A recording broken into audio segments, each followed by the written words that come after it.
뭐가 날 물었어. 힘이 엄청나게 세. 끌려 들어가겠어.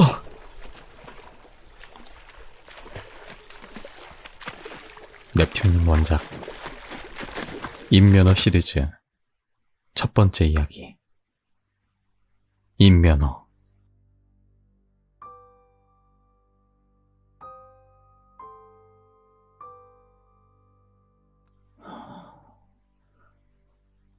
아직 멀었어? 구불구불한 비포장 도로를 따라가던 차 안에서 난 운전하던 친구에게 말했다. 거의 다 왔어. 곧 빠지는 길이 나올 거야.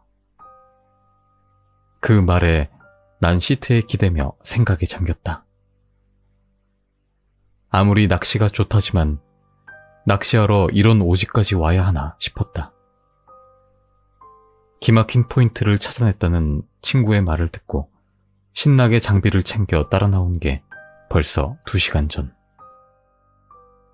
제법 큰 호수에서 배를 빌려 자유롭게 낚시를 할 수 있는 곳이라는데 사람들에게는 잘 알려지지 않은 곳이라고 한다.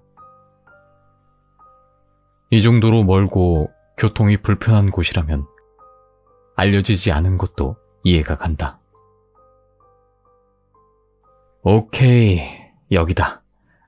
이제 한 10분이면 도착할 거야. 그 말에 난 고개를 돌려 창밖을 바라보았다. 나무들 사이로 언뜻 호수가 보인다. 고생해서 온 보람이 있을 것 같다. 어서 오게나. 먼 길 오시느라 고생 많이 했네들. 나이 지긋해 보이는 노인이 우리를 반겼다. 친구가 말한 배를 빌려주는 곳에 주인인 듯했다. 오면서 봤겠지만 여긴 워낙 외진 곳이라 찾는 이가 드물지. 돈이 되는 건 아니지만 이 노인네 소일거리론 괜찮아. 조용한 맛은 있을 걸세. 오느라 고단했을 테니 나가기 전에 차나 한 잔 좀 들고 가게. 노인은 우리를 호숫가에 있는 오두막으로 안내했다. 차를 마시며 휴식 겸 노인의 말상대를 조금 해주니 어느새 해가 저물기 시작했다. 슬슬 나가볼까 생각할 때 노인이 입을 열었다. 이 호수 말일세. 사람 발길이 끊긴 이유가 뭔지 아는가? 나와 친구는 고개를 절레절레 저었다. 인면허 때문일세. 네? 저 어르신, 인면허라면... 친구의 반문에 노인은 설명을 시작했다. 사람 얼굴을 가진 물고기일세. 괴수라고도 하고 요괴라고도 하지만 뭐가 되었건 그리 좋은 것들은 아니야. 찻잔을 치우며 노인은 말을 이었다. 이 근방에서 들리는 이야기에 따르면 이 호수에는 인면허가 산다고 하네. 그냥 평범한 물고기는 아니야. 인면허는 사람을 잡아먹고 살지. 뼈까지 씹어먹는 인면허들이 안 먹는 건 딱 한 가지. 이 머리뿐이지. 그럼 인면허들이 먹고 남긴 머리는 어떻게 되는지 알겠나? 노인은 우리를 바라보며 대답을 기다렸다.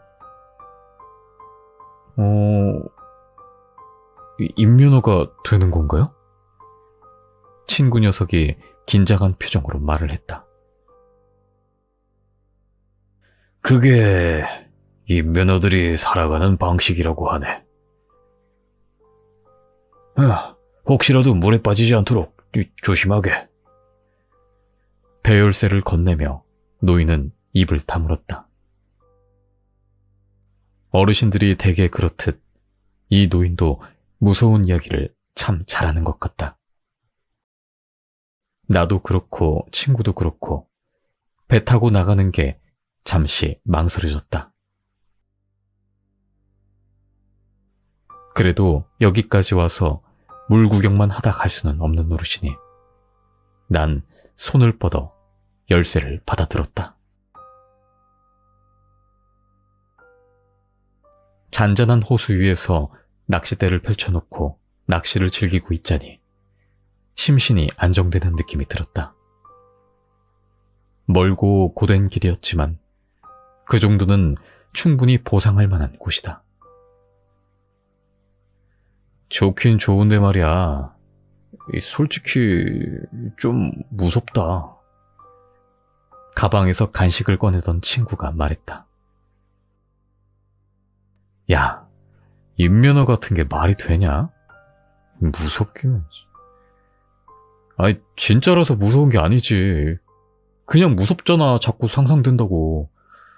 아, 그 노인네 괜히 쓸데없는 소리를 해가지고.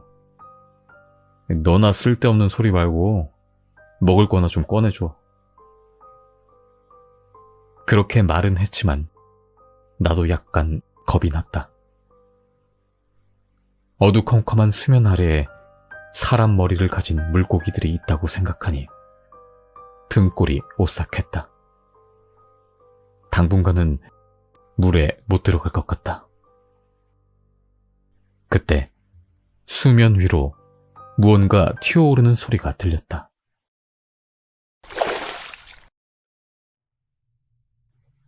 들었어? 꽤 큰 놈 같은데? 여기가 포인트는 좋나 보다. 아이, 큰 놈으로다가 낚아가야 되는데. 친구는 고개를 배 밖으로 빼고 물에 손을 담그며 말했다. 먹을 거나 달라니까 또 딴짓하네. 난 손수 가방을 뒤적여 초코바를 하나 꺼냈다. 초코바를 막 입에 가져가던 그때 친구의 비명과 함께 배가 크게 요동치기 시작했다. 뒤집어지지 않도록 중심을 잡으며 친구 쪽을 바라보았다. 친구는 한쪽 팔이 물에 잠긴 채 발버둥치고 있었다. 꼭 물속에서 무언가가 잡아당기는 듯한 모습이었다. 흔들리는 배 위에서 힘겹게 중심을 잡으며 친구에게 소리쳤다. 뭐야? 왜 그래? 친구는 필사적으로 팔을 빼내며 소리쳤다. 뭐가 날 물었어. 힘이 엄청나게 세. 끌려 들어가겠어. 도와주고 싶었지만 내가 움직였다간 즉시 배가 뒤집혀 버릴 것이다. 몸 안쪽으로 집어넣어. 뒤집힐 것 같아. 친구에게 소리치며 수면을 바라봤다. 새까만 물 속에서 커다란 형체가 흐릿하게 보였다. 설마 싶어서 자세히 보려던 그때 물에서 무언가가 튀어올라 친구의 어깨를 물었다. 이게 뭐야? 저리 떨어져! 흔들리는 배 위에서 난 확실히 볼 수 있었다. 사람 팔뚝만한 크기의 물고기. 하지만 너무나 끔찍한 모습이었다. 물에 젖은 머리칼과 빗발서고 초점 없는 눈동자. 이는 기묘할 정도로 뾰족하고 날카로워서 친구의 어깨에서 피가 배어나오고 있었다. 사람의 머리를 가진 물고기. 인면허였다. 인면허는 여심 몸을 뒤틀며 친구의 어깨에 이를 더 깊게 박아놓고 있었다. 두려움에 나 역시 비명을 지르며 그놈에게서 멀어지기 위해 안간힘을 썼다. 도와줘! 빠지겠어! 나 좀 살려줘! 친구의 비명에 간신히 정신이 들어 친구를 붙잡으려 했지만 조금 늦었다. 친구는 그대로 물에 빠져버리고 말았다. 물에 빠진 친구를 건져내기 위해 수면을 바라봤을 때 충격적인 것을 보게 되었다. 물에 빠진 친구 주변으로 수십 마리의 인면어들. 물이 붉게 물들고 수면으로 펄떡이는 인면어들은 점점 많아졌다. 난 손을 물에 넣을 용기를 내지 못하고 친구가 인면어들에게 뜯어먹히는 것을 바라볼 수밖에 없었다. 잠시 뒤에 수면은 다시 조용해졌다. 물소리 외에는 어떤 소리도 들리지 않았다. 물속은 지금 아무것도 보이지 않았다. 충격과 공포에 사로잡혀 있던 나는 서둘러 도망치기 위해 배 후미에 붙어있는 모터를 작동시켰다. 떨리는 손 탓에 몇 분가량 애를 먹은 뒤에야 시동을 걸 수 있었다. 지금은 오로지 땅 위로 올라가고 싶은 마음뿐이었다. 그러던 중 차가운 느낌에 배 아래를 바라보았다. 배 안으로 물이 빠른 속도로 들어오고 있었다. 배에 구멍이 났던 걸 대충 막아놓았던 모양이다. 하필 지금 물이 새다니. 있는 힘껏 물을 퍼내면서 고개를 들어 오두막을 바라보았다. 거리가 제법 멀었지만 불 켜진 오두막 앞에 노인이 나와 있는 것이 보였다. 도움을 요청하기 위해 한 손은 열심히 물을 퍼내고 다른 한 손은 크게 흔들면서 노인에게 소리쳤다. 노인은 내가 보이지 않는지 미동조차 하지 않았다. 내 노력에도 배는 점점 가라앉고 있었다. 구조 요청조차 포기하고 양손으로 미친 듯이 물을 퍼내던 그때 배 주위로 검은 것들이 몰려 들어오는 것이 보였다.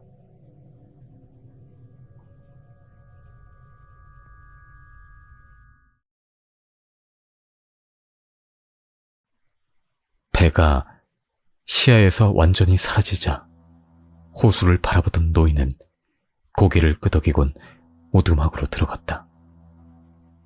차를 따라 마시며 노인은 작은 소리로 중얼거렸다. 우리 손주, 또 친구가 늘었겠어. 친구가 워낙 많아서 늘 먹을 게 부족하니 원. 우리 손주가 많이 먹었어야 하는데. 노인은 손자가 물놀이를 하다가 물속으로 끌려 들어갔던 그때를 생각하며 작게 한숨을 쉬었다. 그때나 지금이나 노인에게는 하나밖에 없는 소중한 아이였다. 비록 안아주고 이야기를 나눌 순 없었지만 가끔씩 호수가에서 보이는 손주는 여전히 옛날 모습을 하고 있었다.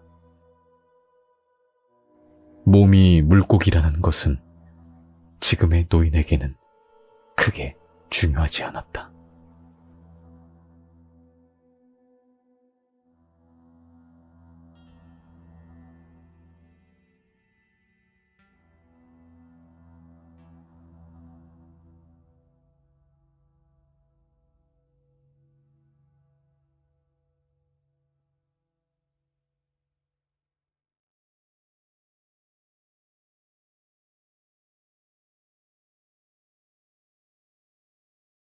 이 호수에는 인면어가 산다고 하네.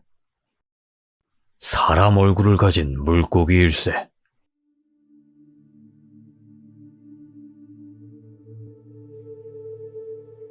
인면어 시리즈 두 번째 이야기. 자살 명소.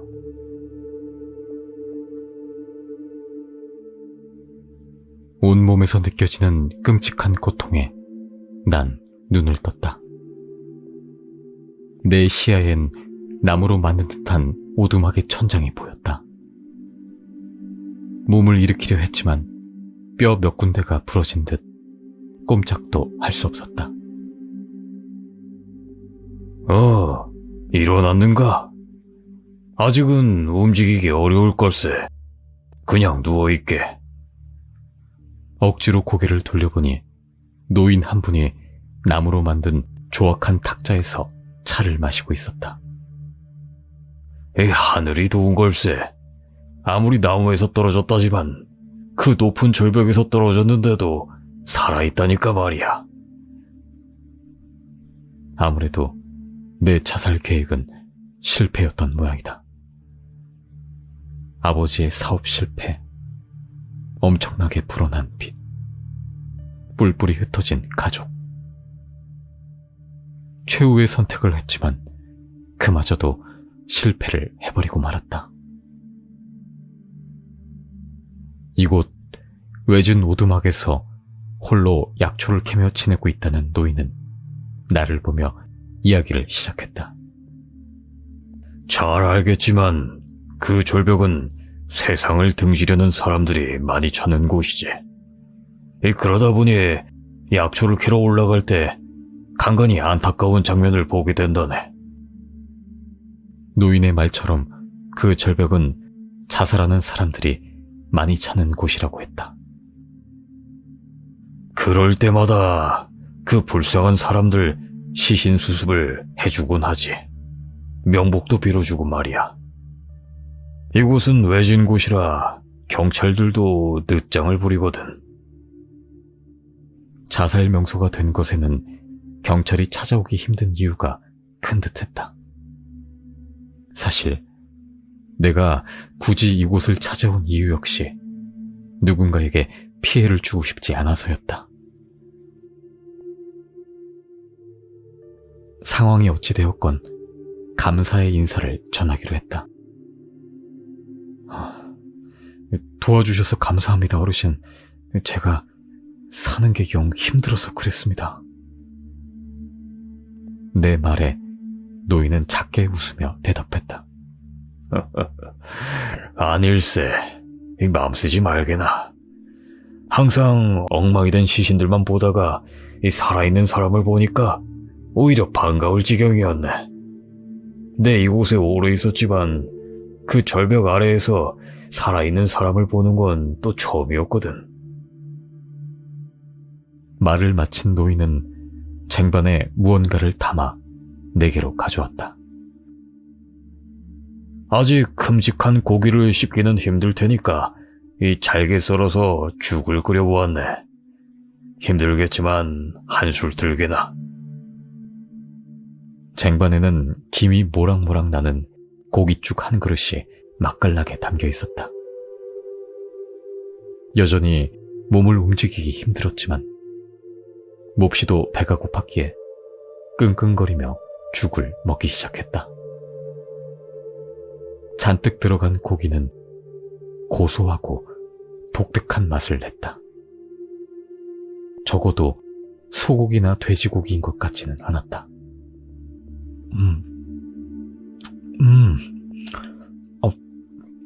정말 맛있네요, 어르신. 이거 무슨 고기예요? 내 말에 노인은 미소를 지으며 대답했다. 입맛에 맞나? 아마 자네는 한 번도 먹어보지 못했을 것세. 제법 귀한 거니까 더 묻지 말고 마저 들게나. 도대체 무슨 고기일까 생각하던 나는 이내 고개를 흔들고 다시 죽을 먹기 시작했다. 며칠이 지나자 난 혼자 침대에서 일어날 수 있게 되었다. 오래 신세를 지는 것도 죄송스러우니 빨리 회복해서 돌아가기로 했다. 자살을 하건 아니면 다른 길을 찾건 그것은 이곳을 떠난 후에 생각해보기로 했다. 그때 문이 열리고 노인이 들어왔다. 한 손에는 지팡이를 들고 옷은 피와 흙으로 엉망이 되어 있는 상태였다.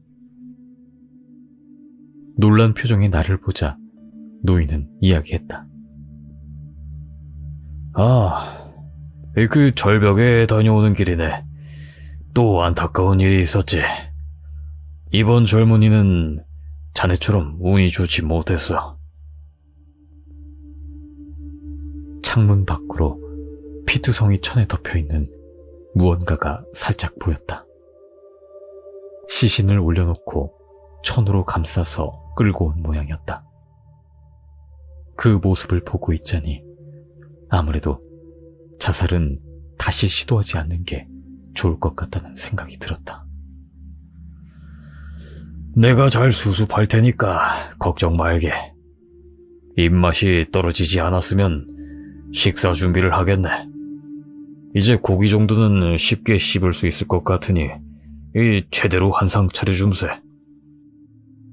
아, 네. 매번 감사합니다, 어르신. 시신에게서 눈을 떼고 노인을 바라보았다. 노인은 옷을 갈아입고는 분주하게 움직이며 저녁을 준비했다. 어느새 오두막 안은 맛있는 냄새로 가득 찼다. 쟁반에 차려진 고기 반찬을 배불리 먹고 나서 다시 한번 노인에게 물었다. 근데 어르신, 정말 이 고기 무슨 고기예요? 제가 먹어본 적이 없는 건 확실한데 진짜로 맛있네요.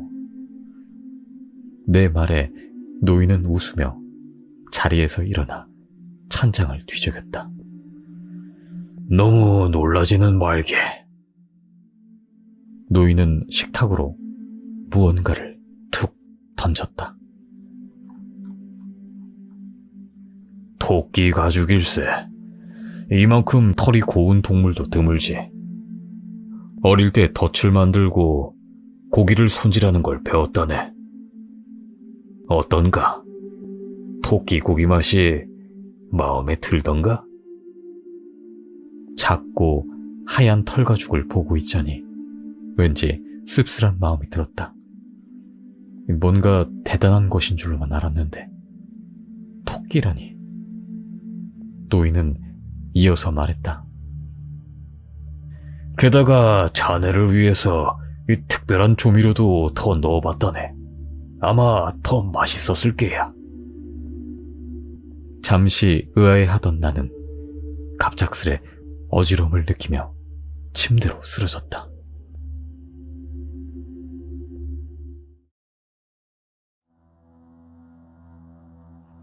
노인은 리어카를 끌고 호수로 향했다. 친구가 많은 손자를 볼 때마다 뿌듯한 감정이 들었지만 숫자가 많다 보니 아무래도 먹을 걸 마련하는 것이 점점 어려워졌다. 낚시꾼들을 불러오는 것도 한계가 있어 고심하던 차에 좋은 묘안을 떠올렸다. 근처 절벽을 자살 명소로 만들면 시신을 쉽게 얻을 수 있을 것이 분명했다. 시신에서 머리만 잘라내어 준다면 식구도 더 늘지 않을 것이다. 이 청년이 살아있어 조금 당황했지만 어차피 손주의 식사 때까지는 며칠 더 있어야 한다. 얼마간 보살펴 준 뒤 적절할 때 약을 먹여 머리를 잘라내면 그만이었다. 마침 운 좋게 시신이 또 하나 생겼으니 오랜만에 푸짐하게 챙겨줄 수 있을 것 같다. 피냄새를 맡았는지 벌써 녀석들이 몰려들기 시작했다. 손주의 모습을 잠시 찾아보던 노인은 새까맣게 몰려있는 인면허들을 보곤 금세 포기했다. 노인은 리어카에서 시신을 꺼내어 호수로 던져주기 시작했다. 모든 시신을 던진 노인은 호숫가에 앉아 인면허들이 시신을 뜯어먹는 모습을 흡족하게 바라보았다.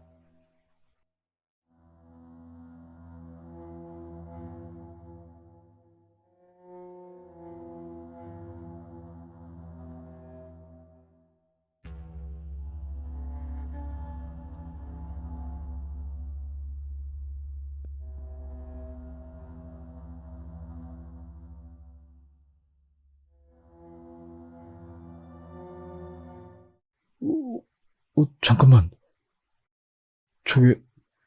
저게 뭐야?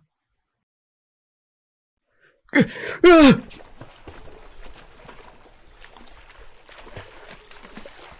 인면허 시리즈 세 번째 이야기. 호숫가 식당.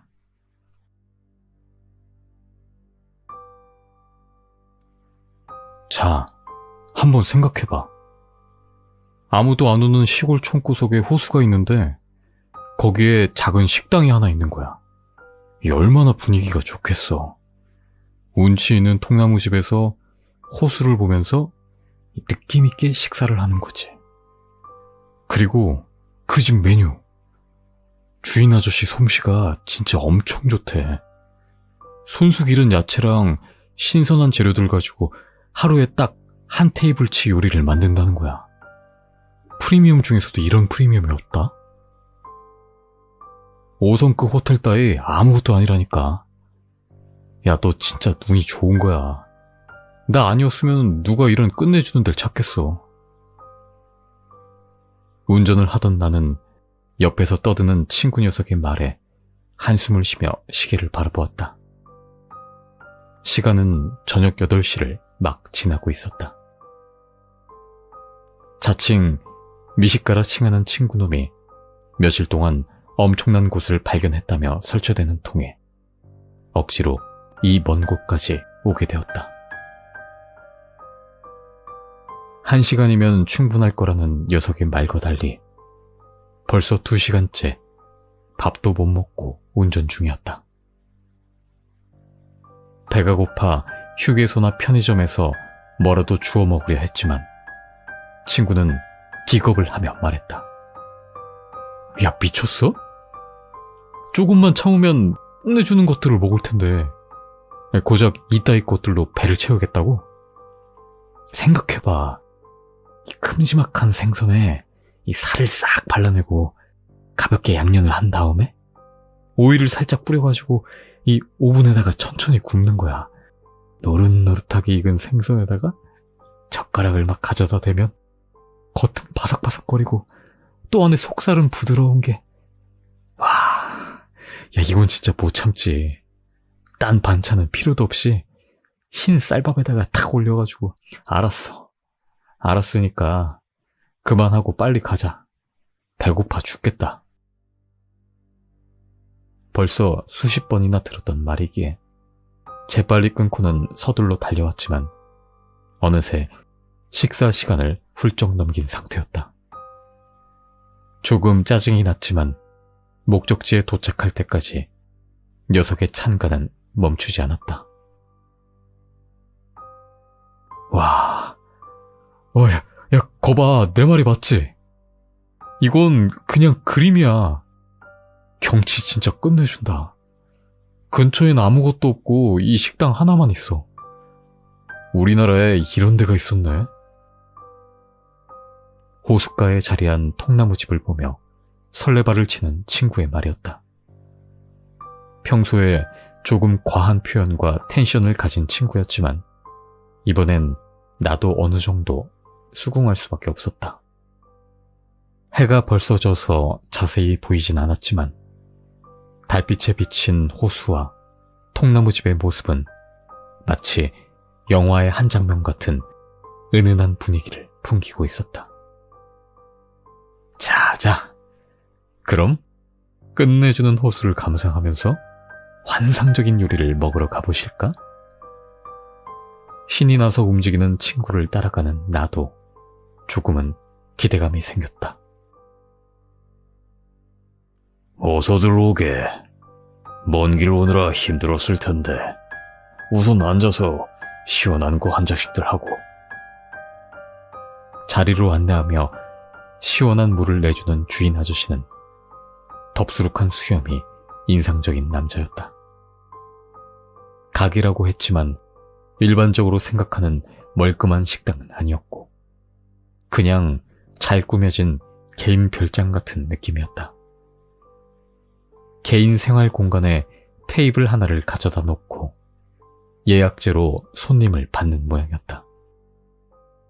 주인 아저씨는 인자한 얼굴로 우리에게 이곳에 대해 설명해 주었다. 한 3년쯤 되었나? 우연히 이 버려진 통나무집을 발견했지. 경치도 좋고 분위기도 좋아서 그냥 눌러 앉았어. 그렇게 자리를 잡은 다음에 낚시도 하고 밭도 일구고 하다가 적적하니까 이렇게 손님을 받게 됐는데 다행히도 내가 맞는 걸 다들 좋아해 주더구만. 어차피 홀몸에다가 세상에 미련도 없으니 앞으로도 계속 이렇게 유유자적하면서 사는 것도 좋겠다 싶어. 저희 엄청 기대하고 있어요. 사람들이 천상의 맛이라고 얼마나 떠드는지 전 사흘 동안 여기 생각만 했다니까요. 흥분한 친구의 말에 아저씨는 너털 웃음을 터뜨리며 대답했다. 그렇게 칭찬해주니까 정말 기분이 좋구만. 그래, 그럼 기대에 부응을 해줘야지. 내 얼른 준비해 올 테니까 조금만 기다리라고. 아저씨가 주방으로 들어가자 난 친구에게 물었다. 확실히 느낌은 좋네. 근데 이런 데는 어떻게 찾았대? 진짜 미식가들만 들어올 수 있는 비밀 정보 공유방이 있어. 돈 주고 TV 나오는 어중이 떠중이 말고 이렇게 초야에 묻혀서 사시는 은둔 고수분들이 진짜 제대로거든. 모르긴 해도 여기 아는 사람 전국에 100명도 없을걸? 친구의 자부심 어린 말에 난 어느 정도 동조하며 음식이 나오길 기다렸다. 주방에서는 어느새 고소한 음식 냄새가 풍겨오고 있었다. 자, 오래 기다렸지.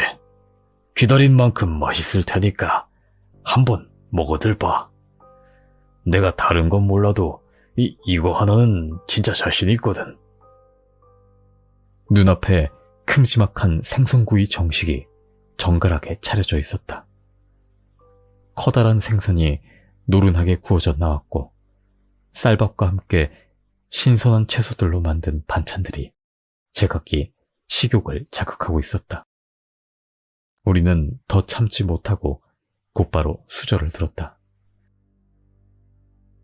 와, 이건 진짜 인정해야겠는데? 생선구이 그다지 좋아하는 편도 아닌데 이건 차원이 달라. 내가 이런 말 하게 될 줄 몰랐는데 너한테 고마워해야 되겠다. 내 평가였다. 지금까지 고생한 것 따위 생각도 안 날 정도의 맛이었다. 생선 요리를 그다지 즐기지 않는 나조차 정신을 차릴 수 없을 정도였다. 그치? 난 엄청 기대하고 왔는데도 진짜 맛있네. 소금 간 조금 하고 그냥 구운 것 같은데 어떻게 이렇게 맛있지? 사장님, 이거 무슨 생선이에요? 이면수 같기는 한데 그것 치고는 너무 쫀득하고 맛있는데요? 사장님은 다시 너털 웃음을 터뜨리며 대답했다. 한번 맞춰봐. 제법 미식가니까 맞출지도 모르겠구만. 식사를 하는 동안 친구는 열성적으로 생선 이름을 맞추려 했지만 우리가 밥을 다 먹을 때까지 맞추지 못했고 아저씨는 끝내 대답해주지 않았다. 정말 잘 먹었습니다, 사장님. 좀 멀긴 한데 여긴 올 가치가 있네요. 다음에 또 오겠습니다. 기분 좋게 인사를 하고 나왔지만 친구 녀석은 조금 불편한 표정이었다. 어쩌면 민물고기일지도 몰라. 근데 비릿한 맛이 전혀 없었는데 이건 뭔가 비밀이 있어. 분명 끝내주는 조리법이 있을 거라고. 친구 녀석은 잠시 골똘히 생각하더니 다시 통나무 집 쪽으로 다가갔다. 야, 야, 뭐해? 아니, 보니까 아저씨 영업 기밀 같은데. 그걸 알아내서 뭐 하려고? 아니, 뭘 하긴. 그냥 궁금해서 그러지. 아니, 내가 생선구이는 진짜 수없이 먹어봤는데, 저런 맛은 한 번도 없었어. 그냥 무슨 생선인지나 슬쩍 한번 볼 거야. 녀석은 그냥 못 가겠는지 조심스레 건물 뒤쪽으로 돌아 들어갔다. 분명 어디 수조가 있을 건데. 아, 혹시 저건가? 수조는 아니었지만 통나무집과 멀지 않은 곳에 물탱크가 있었다. 저기에 물고기가 있는 모양이었다. 야, 너 들키면 어쩌려고 그래? 야, 아저씨 인상 좋아 보이시던데 괜히 사고치지 말고 그냥 빨리 가자. 하지만 친구는 이미 물탱크 위로 기어 올라가 문을 열어 제끼고 있었다.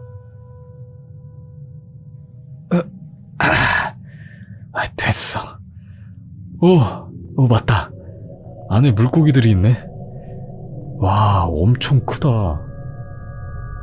잉어인가? 잠깐만. 저게 뭐야? 녀석이 어두운 물탱크 안을 보기 위해 몸을 기울인 순간 비명소리와 함께 녀석이 그대로 물탱크 안으로 떨어져 버리고 말았다. 야! 뭐해? 당황한 나는 재빨리 물탱크 위로 기어 올라가 안을 들여다보았다. 다급히 휴대폰을 꺼내들어 불빛을 비춰본 그곳은 끔찍한 광경이 펼쳐지고 있었다. 친구가 물고기들에게 둘러싸여 뜯어 먹히고 있었던 것이다. 하지만 그 물고기들은 평범한 것들이 아니었다. 새까만 몸을 가진 물고기였지만 머리는 사람의 얼굴이 달려 있었다. 단순히 형태만 비슷한 것이 아닌 명백한 사람 얼굴이었다. 제각각의 얼굴들은 모두 물에 불어 터진 듯 퉁퉁 부은 얼굴에 핏발선 눈으로 먹잇감을 노려보고 있었고 날카로운 이빨로 내 친구의 살점을 뜯어먹고 있었다. 검은 머리카락들은 점점 붉게 물들어가는 물에 산발이 된 채 흔들거리고 있었다. 현실감 없는 모습에 내가 어찌할 바를 모르고 있을 때 갑자기 목에서 압박감을 느끼며 그대로 뒤로 넘어가 버리고 말았다.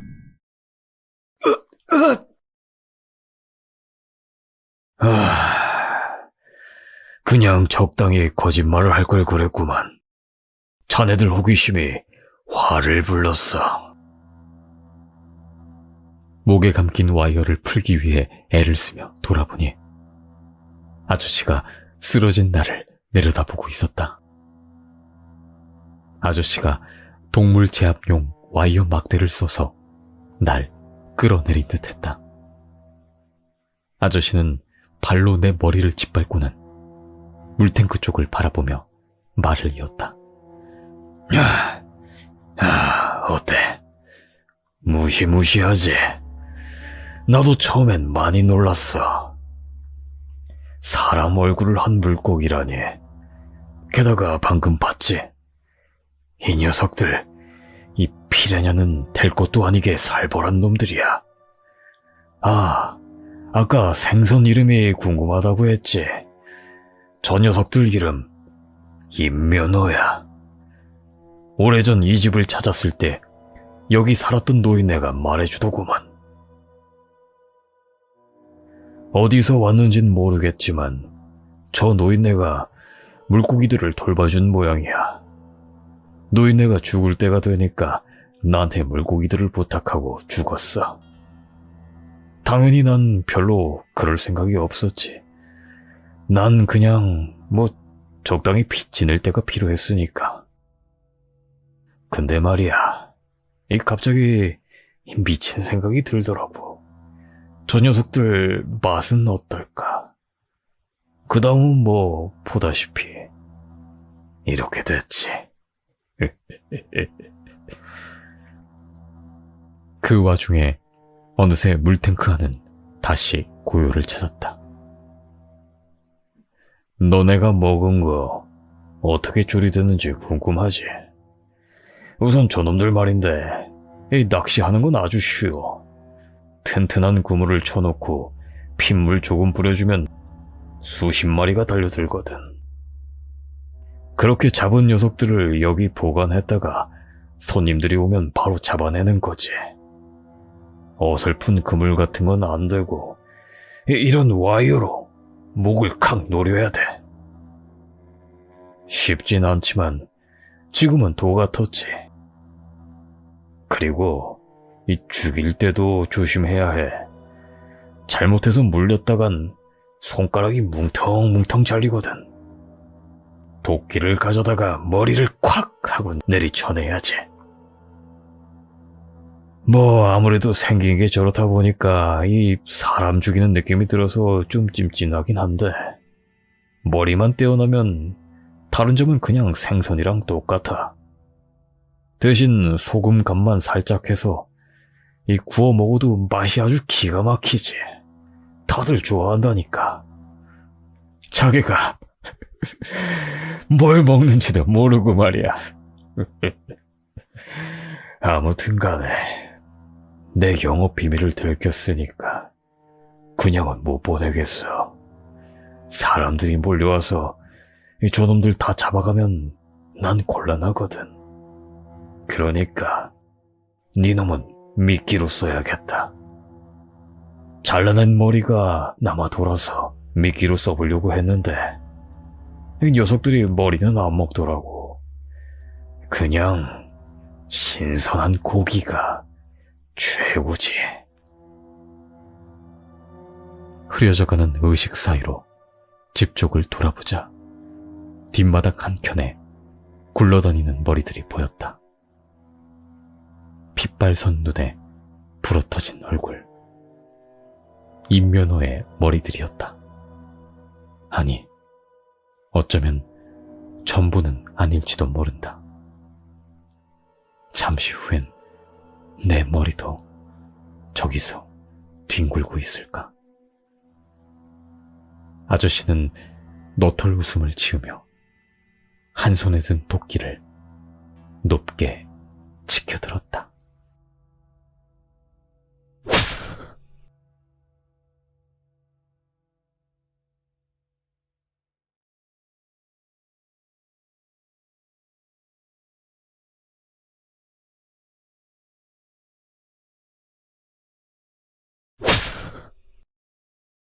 머리는 따로 치우고 몸은 그대로 던져넣어.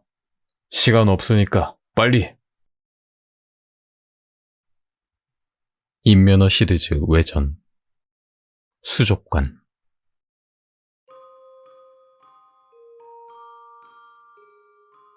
수족관이라고 하면 어릴 때 학교에서 갔던 기억이 있다.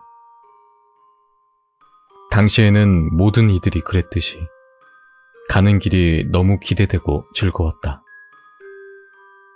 하지만 20여 년이 지나 수족관으로 향하는 지금은 떨려오는 손을 제어하지 못할 정도로 긴장하고 있었다. 어이, 아저씨는 여기 왜 끌려왔어? 옆자리에 있던 쭉 찢어진 눈의 남자가 태평한 목소리로 내게 물었다.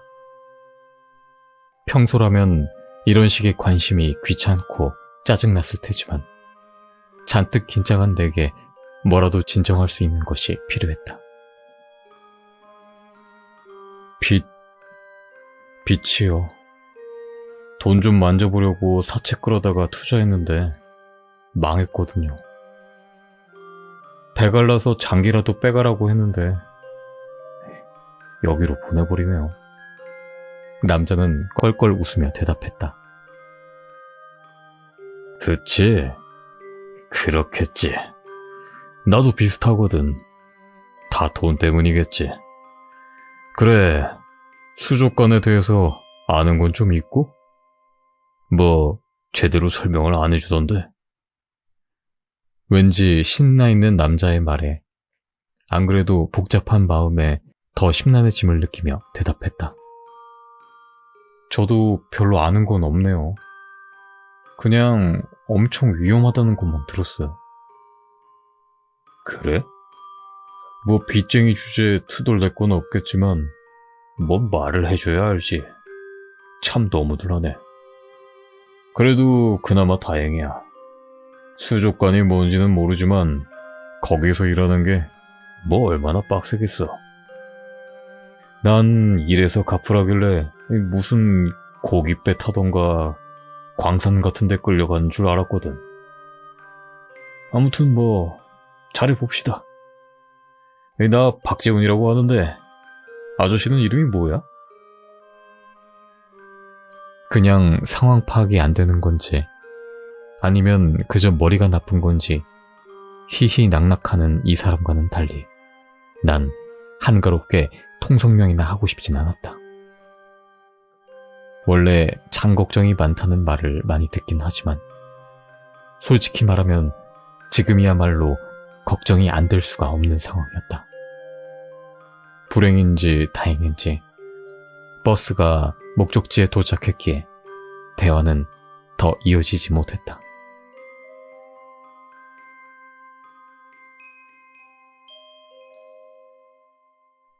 자, 조용하게 내려서 지시에 따라 이동합니다. 덩치 큰 양복쟁이의 지시에 따라 버스에서 내리자마자 물 비린내와 특유의 생선 냄새가 확 풍겨왔다. 나와 재훈이란 남자는 양복쟁이를 따라 교육장처럼 보이는 곳으로 들어갔다.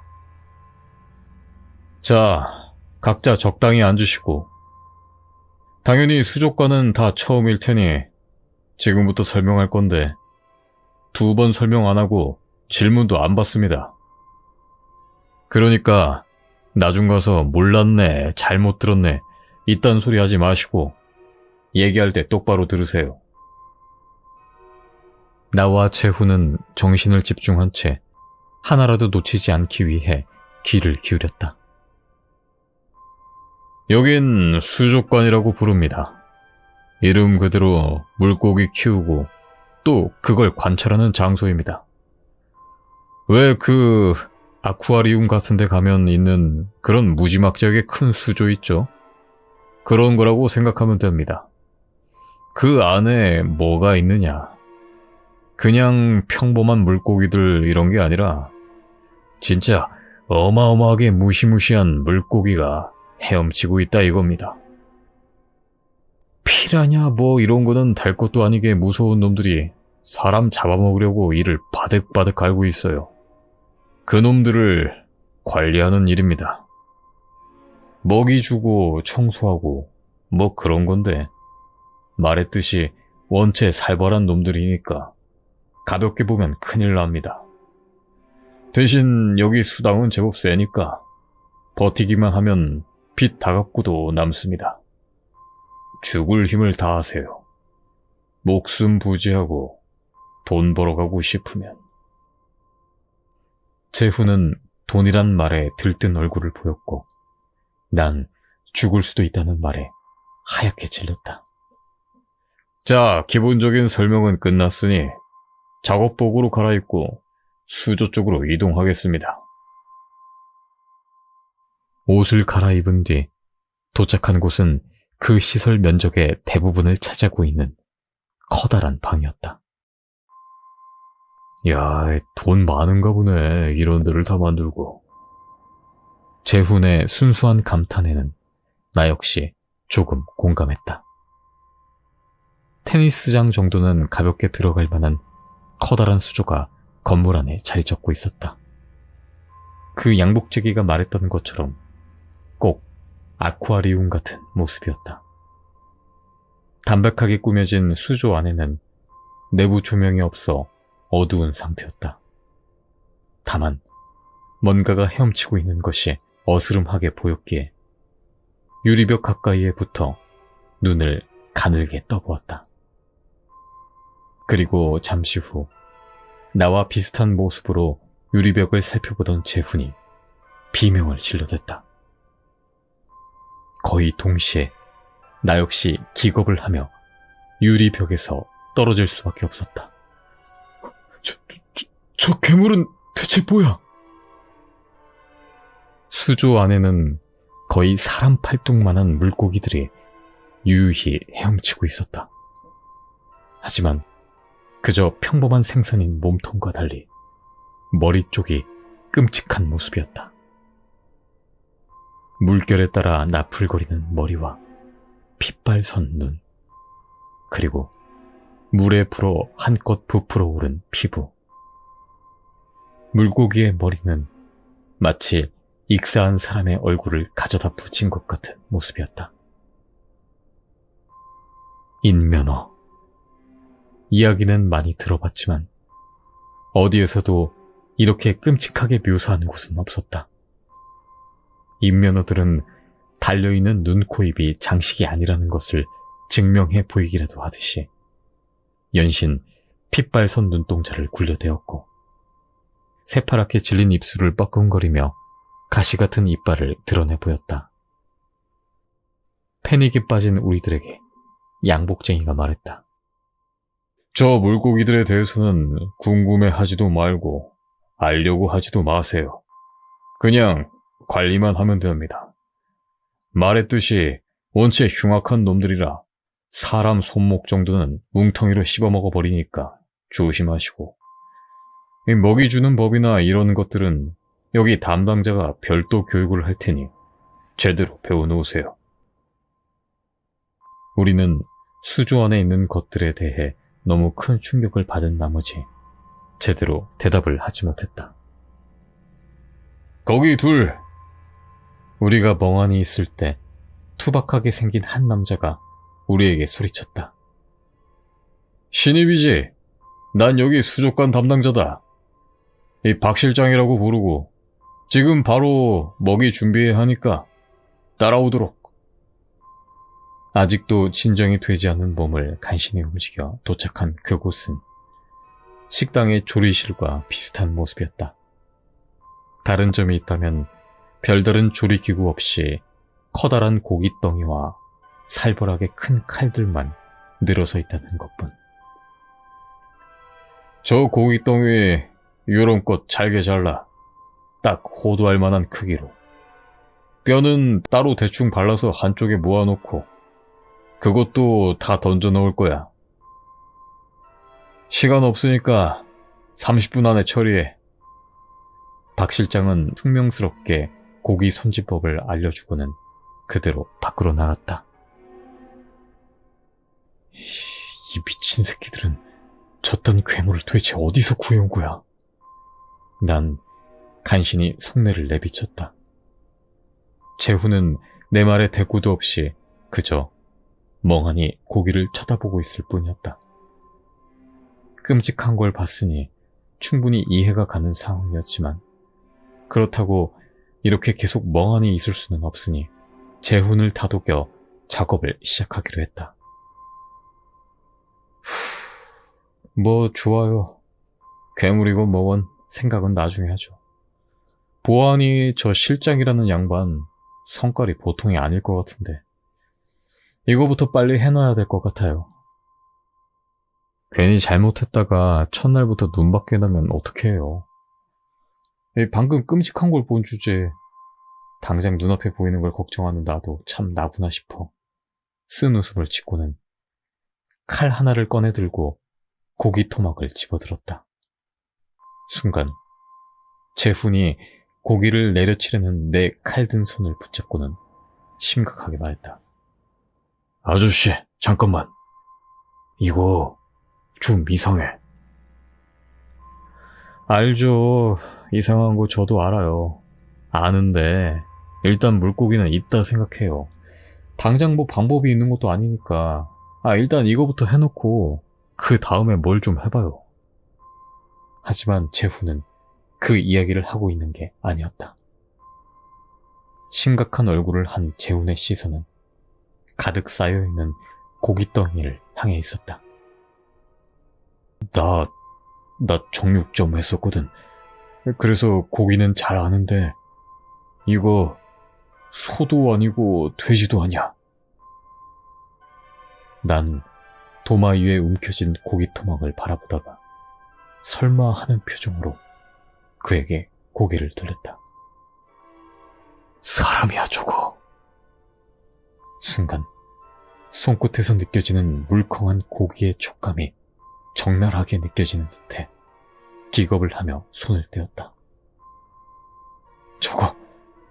저거 그냥 사람 잡아먹을 수도 있는 물고기가 아니야. 사람 고기만 먹는 물고기인가 봐. 아니, 보기보다 더 미친 것 같은데? 아무리 생각해도 우리는 생각 이상으로 위험한 곳으로 끌려온 듯했다. 그득 쌓여있는 고기 덩어리를 보자 심란함을 넘어 구토가 올라올 지경이었다. 이제 어떻게 해야 할까 고민하며 재훈에게 물었다. 이거 뭐라도 해야 되는 거 아니에요? 아무리 그래도 괴물한테 사람 시체 던져주는 일은 좀 아니잖아요. 재훈 역시 고개를 끄덕였지만 마땅히 방법이 떠오르는 게 없는 모양이었다. 그렇다고 이제 와서 못하겠다고 하면 그 양반들 우리 산채로 그 수조에 던져버리지 않을까? 일리 있는 말이었기에 머리가 어지러졌다. 재훈은 한동안 머리를 굴리더니 마지못해 칼을 집어들었다. 그래, 여기까지 와서 뭐 걸릴 게 있겠냐? 죽으라면 죽어야 될 판에. 그리곤 능숙하게 고기 토막을 썰어 담기 시작했다. 나 역시 별다른 방법이 떠오르지 않았기에 그 소름 끼치는 일에 가담할 수밖에 없었다. 다행히 작업이 반복되자 거부감은 조금씩 사라지기 시작했다. 좋게 생각하자. 적어도 우리가 이 꼴을 당하진 않았잖아. 그냥 버텨서 한몫 단단히 챙겨서 나가면 그만이야. 인면허건 시체건 다 잊어버리자고. 그럼 되잖아. 먹이는 이틀에 한 번만. 먹이 줄 때는 수조의 높은 난간에서 살짝 떨어뜨려주고 물에 빠지지 않도록 조심. 인면허가 튀어오를 수도 있으니 절대 수면 가까이 하지 말 것. 난 배운 내용을 입으로 읊조렸다. 이곳 관계자들은 인면허라는 명칭을 쓰진 않았지만 나와 재훈은 물고기들을 그렇게 불렀다. 일을 하다 보면 간간히 연구자처럼 보이는 사람들이나 관광 온 높은 사람들이 보이기는 했지만 우리가 자세히 볼 일은 없었다. 우리 일은 먹이를 준비하고 청소를 하거나 여러 가지 잔심부름을 하는 것이었다. 별것 아닌 듯 했지만 뭐든 위험하거나 찜찜한 일 뿐이었다. 그나마 수조 안으로 직접 들어갈 일은 없어서 거기에 감사할 뿐이었다. 저거는 봐도 적응이 안 될 것 같은데. 재훈이 수조 쪽을 고갯짓하며 말했다. 나 역시 가급적 가까이서 보지 않으려 했지만 호기심 때문인지 자꾸만 그것들에게 눈이 갔다. 새까만 물속에서 흉측하게 헤엄치고 있는 인면허들. 없던 물 공포증이 생길 지경이었다. 만약 이곳을 빠져나간다 하더라도 절대 물속은 못 들어갈 것만 같았다. 소름을 털어내듯 몸을 한번 털어주고 재훈과 함께 먹이 준비실로 향했다. 오늘도 찜찜한 일을 해야겠구나 싶어 축 처져 있었지만 오늘은 고깃더미가 보이지 않았다. 어제 안 줬으니까 오늘 먹이 주는 날 아닌가요? 왜 없지? 곧 박 실장이 나타나 우리를 불렀다. 오늘 재료 조달이 안 돼서 먹이는 못 준다. 대신 수조 펌프 점검하고 필터 교체할 테니까 따라와. 생각해보면 사람 고기라는 것이 그리 쉽게 턱턱 구할 수 있을 리 없었다. 사람 살 좀 썰어 제끼는 것보다야 망일이 낫지. 별 생각 없이 좋아하는 재훈과는 달리 난 다시금 불안감이 고개를 들었다. 시체 못 구하면 우리가 먹이가 되는 거 아니야? 그 두려움은 다음 날에도 먹이가 들어오지 않자 걷잡을 수 없이 커져갔다.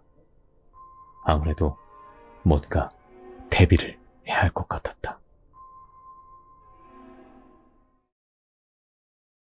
팔 다쳤어요? 손목을 연신 돌려대는 재훈을 보며 물었다. 살짝 삐끗했나 본데 아까 물건 들다가 뭐 별건 아니야. 대수롭지 않게 말하는 재훈이었지만 난 그를 그냥 두지 않았다. 별거 아니더라도 치료는 해야죠. 혹시 모르잖아요.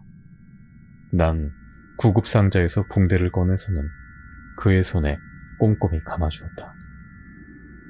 내가 생각해도 좀 과한가 싶을 정도로 칭칭 감아놓자 재훈 역시 기가 찬 듯 웃으며 이야기했다. 참나. 아저씨 호들갑 떠는 거야 하루 이틀 일은 아니긴 한데 이건 진짜 너무 오버다. 누가 보면 손모가지 날라올 줄 알겠네. 뭐 됐다. 이왕 일이 된 거 잡일 아저씨한테 다 짱 때리고 난 환자인 척 좀 해야지. 재훈의 말대로 얼핏 봐서는 크게 다친 것처럼 보였기에 난 만족스레 고개를 끄덕였다. 혹시 모르니 대비해서 나쁠 거 없다. 그 덕에 한 손으로 슬렁슬렁 일어나고 있는 그가 크게 얄밉진 않았다. 난 그의 목까지 열심히 움직이며 수조 외벽 청소 작업을 진행했다. 그렇게 한동안 일하고 있자니 박 실장이 우리를 불렀다. 거기 둘, 나 좀 봐. 우리가 돌아보자 박 실장의 시선이 재훈의 팔에 닿았다.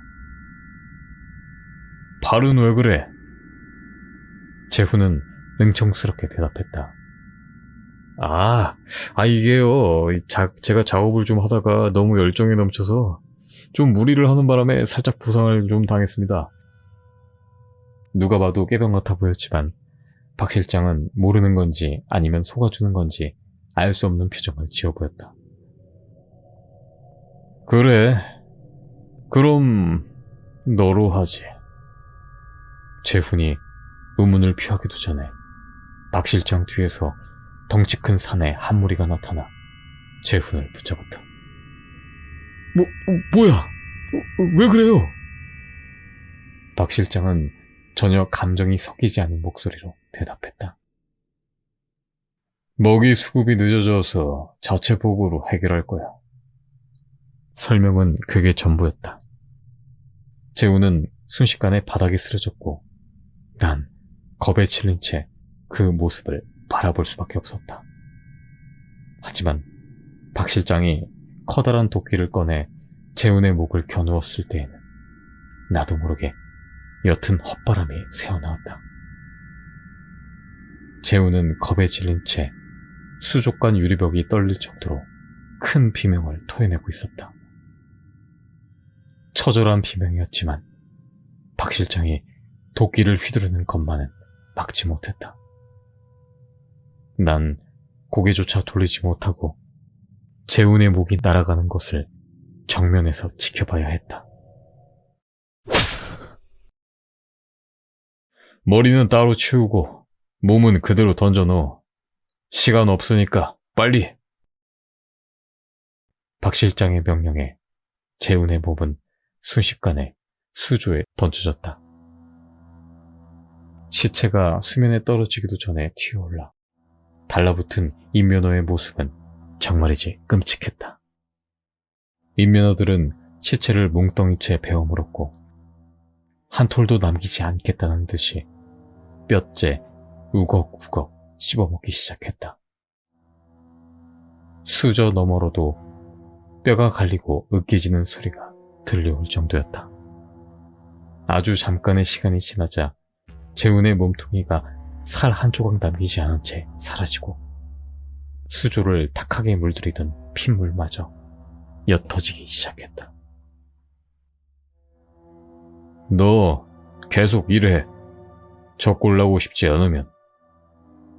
난 다급히 소를 집어들고 다시 수족관 외벽 청소를 시작했다. 충격이 컸지만 몸을 움직이고 있자니 슬슬 마음이 놓이기 시작했다. 내가 적골나지 않아서 정말 다행이다. 그 생각이 머릿속을 가득 채워갔다. 누군가 먹이로 줘야 한다면 당연히 약한 이를 선택해야 한다. 과하게 묶인 붕대는 누굴 먹이로 던져줄지에 대한 확실한 답을 줄 수 있을 게 분명했다. 내 준비가 기대 이상으로 효과를 발휘하는 것이다. 박 실장의 눈치를 살피며 열심히 손을 움직이고 있었지만 수조에 비친 내 얼굴엔 옅은 웃음기가 서려 있었다.